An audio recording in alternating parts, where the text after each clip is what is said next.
धर्म कर लो, अनित्य है, नष्ट हो जाएगी। कौन? पर्याय शरीर। भैया धर्म कर लो, पता नहीं भरोसा कभी जी देह छूट जाएगी, इसलिए अच्छे काम कर लो। कहाँ गए? अनित्य है, शरीर की अपेक्षा से अनित्य है, आत्मा की अपेक्षा से नित्य है, पर्याय की दृष्टि से अनित्य है और द्रव्य की दृष्टि से नित्य है। तो वस्तु कैसी है? स्याद नित्य स्याद अनित्य नित्यानित्य, यही तो स्यादवाद है। न योगा न सर्वथा। एवं जैनानम पुरवैडम, अब लिख रहे हैं जैनानम पुरवैडम, जो जैनियों के वचन हैं, सम्मम को कहे हो दी। सम्य के बोले क्यों? कहंसी वेणा दो, क्योंकि कथनचित वचन हैं, किसी अपेक्षा से नित्य है, किसी अपेक्षा से अनित्य है, किसी अपेक्षा से पुत्र है और किसी अपेक्षा से पिता है। क्या विवाद है? कोई विवाद? कोई विवाद नहीं है। संजय भाई सुन रहा कि नहीं? इसलिए ज्ञानी, आपको इतना ज्ञान होना चाहिए। संजय, आपसे बोल रहा हूं संजय, यदि इस जिनालय में कोई व्यक्ति बैठ के पूजा करता है तो मैं उसे कभी मना नहीं करूंगा। वो खड़े होके करता है तब भी मना नहीं करूंगा। वो हमारे लावन भगत भले मना कर दे, मैं नहीं करूंगा। बोले क्यों? मुझे मालूम है अभी इनमें इतनी ताकत है कि भिंड से लावन तक पूजा करने जाते हैं। पर इस बात का ख्याल रखें, जब हम 80-90 साल के होंगे तो शरीर उतना काम करे या ना करे, तो मित्र तुम खड़े होकर पूजा नहीं कर पाओगे तो पूजा मत छोड़ देना, बैठ के कर लेना। अब जिसके अंदर विषय गूंज गया कि खड़े ही होकर करना चाहिए पूजा, तो मालूम बुढ़ा होगा वो पूजा छोड़ देगा, लेकिन खड़ा नहीं, बैठ के नहीं करेगा। अरे मैं तो आपको ये समझा रहा हूं भदौरिया जी, बैठ के माला फेरना, खड़े होके फेर लेना, लेकिन भैया स्वास्थ्य बिगड़ जाए तो माला मत छोड़ देना, पड़े पड़े फेर लेना। चार पाई पर लेटे लेटे फेर लेना। जब ज्ञानी पापों को कहीं भी सोच सकता है तो परमात्मा को भी कहीं भी सोच सकता है ना। पवित्रो पवित्रो वा सुस्तोदस्तो विवाह ध्यायेत पंच नमस्कारे सर्व पापई प्रमुच्यते। पवित्रो पवित्रो, चाहे पवित्र हो चाहे पवित्र हो, इस चक्र में मत खड़े रहना भाई पप्पू। कहीं तुम्हारा संडास में पैर छप गया, वो अंतिम श्वास का समय चल रहा हो, बोले पैर छपे, भगवान का नाम कैसे लूं, पैर छपे। अरे भैया वो पैर पैर में छोड़ो, मल मल में छोड़ो, तुम भगवान को मत छोड़ दो। चाहे पवित्र हो चाहे अपवित्र हो, भगवान का ध्यान कहीं भी कर सकते हो। आत्मा स्वभावम परिभाव भिन्नम, आत्मा स्वभावम परिभाव। आत्मा का स्वभाव प्रभाव अत्यंत भिन्न। महावीर स्वामी की बंधु अंतिम तीर्थ हमसे बृहस्ते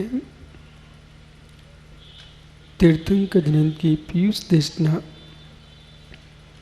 जनिंद्र भाड़ी मनुष्यो जगत कल्याणी। ये सर्वज्ञ शासन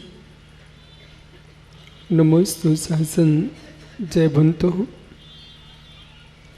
जयवंतो वितराग श्रवण संस्कृति। भगवान सर्वज्ञ देव ने जगती के प्राणी मात्र को वह दान दिया है जो दान जगत में हर प्राणी के बस में नहीं है। दान इतना गहरा धर्म है, प्रथम गुणस्थान से लेकर के 13वें गुणस्थान तक चलता है। दान एक ऐसा धर्म है, प्रथम गुरुस्थान से लेकर के अरिहंत परमात्मा तक दान देते हैं। जीवन में कभी दान से विमुख मत होना, जीवन में कभी दान से विमुख मत होना। मान भी चाहिए तो दान से ही मिलेगा, और दान भी चाहिए है तो दान से ही मिलेगा। जो देना चाहता है उसे ही मिलता है। जो श्रम देने की क्षमता नहीं रखता, मित्र से मिलता भी नहीं। आपके द्वारे पर कोई पुरुष आया है, उसको आपने एक रोटी के लिए बुला लिया है, मित्र विश्वास रखना वह आपको कहीं भरपेट भोजन कराएगा। तीर्थंकर परमेश्वर दान देते हैं।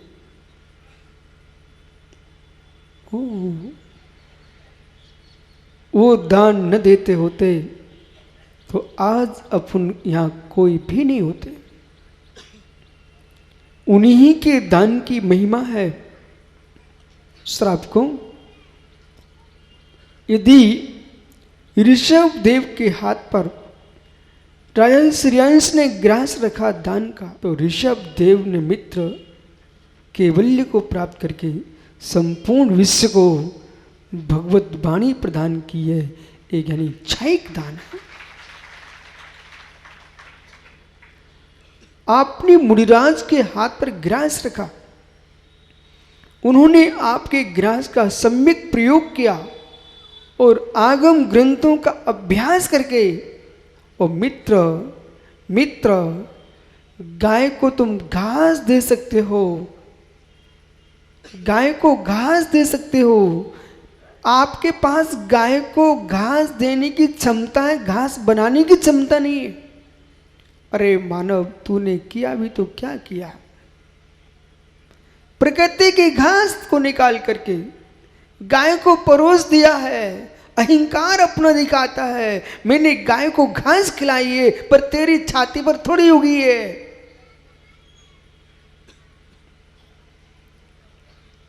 इस पृथ्वी ने घास को उगाया है मित्र, और घास के बीजों से अथवा समूर्छन घास उत्पन्न हुई है, वो तुमने गाय को खिला दी है। पर गाय ने मित्र, तुम गाय को घास खिलाने की सामर्थ्य रखते हो, दूध बना के देने की सामर्थ्य नहीं रखते हो, पर धन उस गऊ को जो घास खाने के बाद तुमको दूध देती है। मित्र, आपने साधु को भी क्या दिया है? जो प्रकृति से उत्पन्न सामग्री थी उसके संग्रह करके ही तो आपने मुनिराज के हाथ पर रखा है।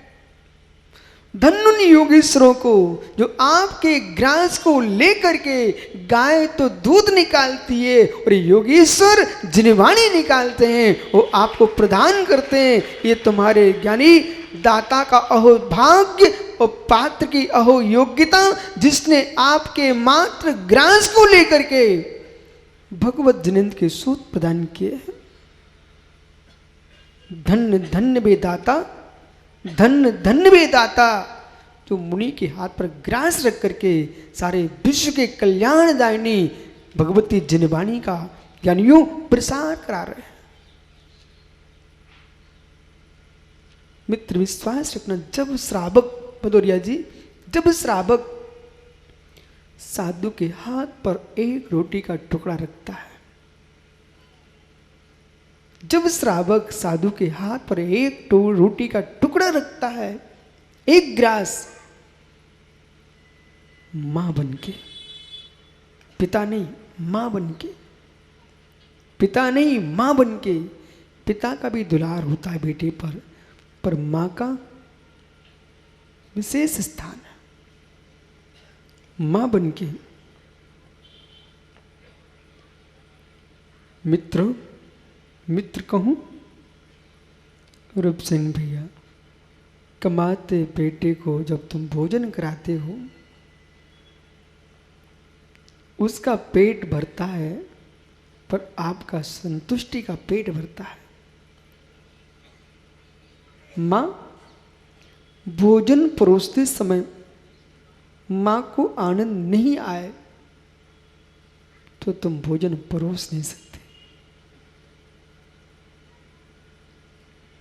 हर विधा का आनंद लुटो। बेटा अर्पित, एक सज्जन मेरे पास आए, उन्होंने कहा स्वामी, सुनना ध्यान से, उन्होंने कहा स्वामी उनके पास कोई संतान नहीं थी, क्या मेरे जीवन में संतान सुख नहीं लिखा? सारे बेटे ध्यान देना यहां पर। एक पिता बनने की भावना से अपने गुरु महाराज के पास पहुंचता है और यूं कहता है स्वामी क्या मैं पिता बनने के योग्य नहीं हूं? क्या मैं संतान का सुख नहीं भोग पाऊंगा? और उस व्यक्ति के नेत्र सजल थे। यहां ठहर जाना। ओह, इस बात को वे पिता नहीं कह पाते जिनके घर में 4 बेटे फुदकते हैं।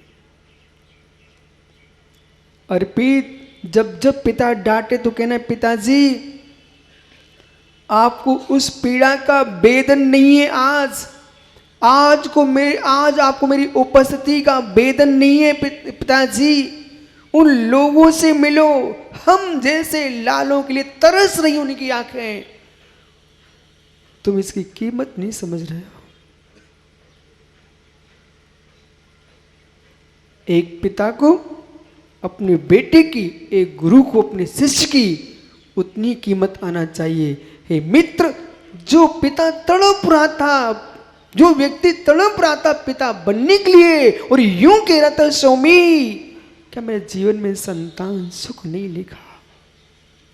ठहरना, विषय को बहुत ऊपर चलना आपको। उस समय निहारना कि शायद एक किसी को पता ना हो, पिता संतान की उत्पत्ति को सुख मानता है।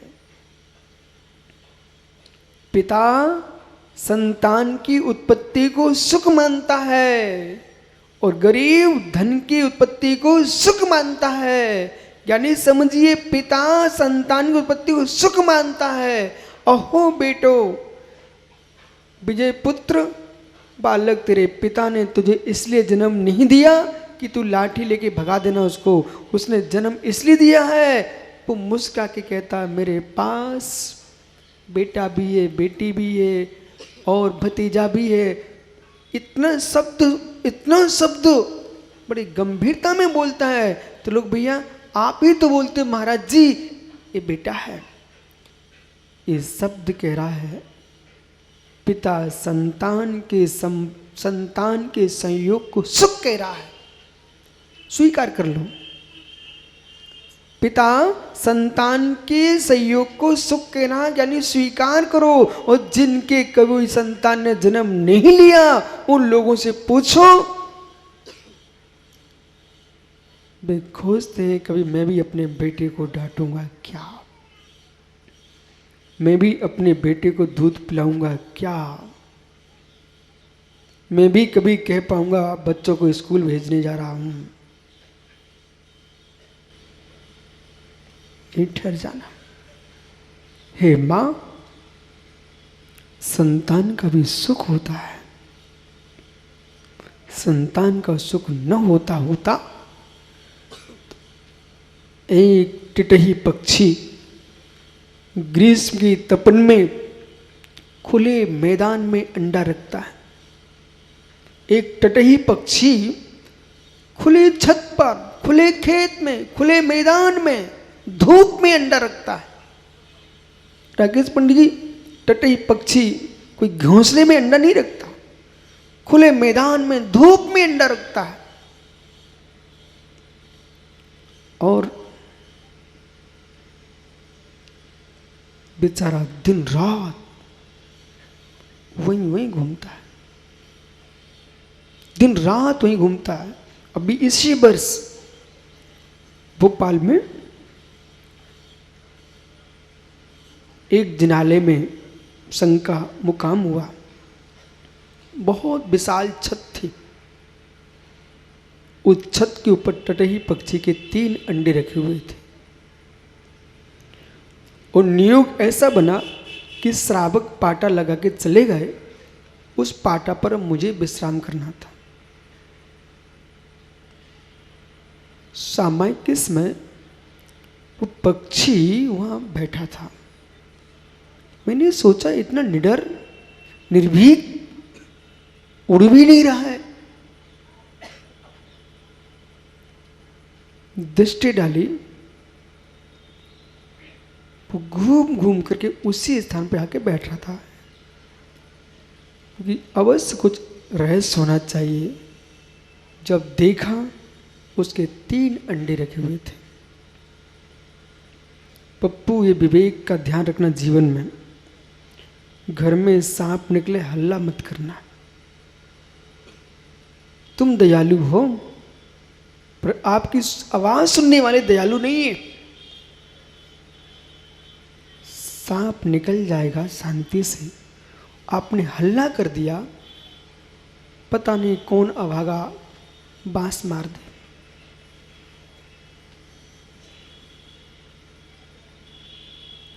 तुम्हारे बेटे को कोई डांट रहा है, आप डांट देना और गाल पे चांटा और मार देना। मित्र, मुझे मालूम है पिता मारेगा भी ना, उसे ध्यान है बेटा मेरा है, कहीं लग ना जाए। पर सामने वाले की अपेक्षा से दूसरा मारे, उसे नहीं है आवश्यकता किनका बेटा मुझे तो पीटना है। समझदार पिता उल्हाने देने वाले के सामने ही बेटे के गाल पर चांटा मार देता है।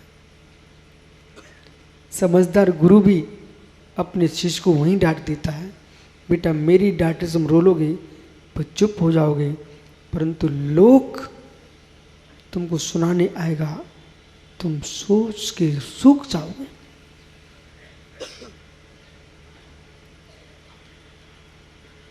मैंने क्या किया, मुझे मालूम था शाम को बैया वृत्ति में जो फौज आती ना, वो हमें ही नहीं देखती, इन अंडों को क्या देखेगी। मैंने धीरे से कहा ब्रह्मचारी भैया से, इसको वहाँ रख दो। यद्यपि अनुत्तर सागर पाटा लगवा के गए थे तो उनको जरूर टेंशन हो रहा था। बोले ये फिर हटवा दिया, देखो एक बार व्यवस्था की फिर हटवा दिया। हमने कि इसका रहस्य तुमको कल पता चलेगा। उस पाटे को हमने दूर करवा दिया और पक्षी आकर के अपने अंडों के पास आके बैठ गया। अंडे के अंदर जो पक्षी का बच्चा रहता है उसका ओज आहार होता है।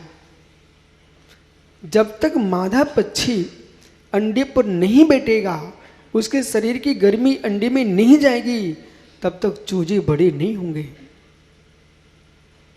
और कभी स्वप्न भी किसी पक्षी के अंडे को छूना मत, चिड़िया छोड़ देती है। कभी छूना नहीं पंडित जी, हाथ नहीं लगाना, मनुष्य का हाथ नहीं लगना चाहिए उस पर, वो छोड़ देगी। जमीन पर भी गिरा हो तो रिजू कागज वगैरह पे उठा के रख देना, लेकिन अपना हाथ मत लगाना।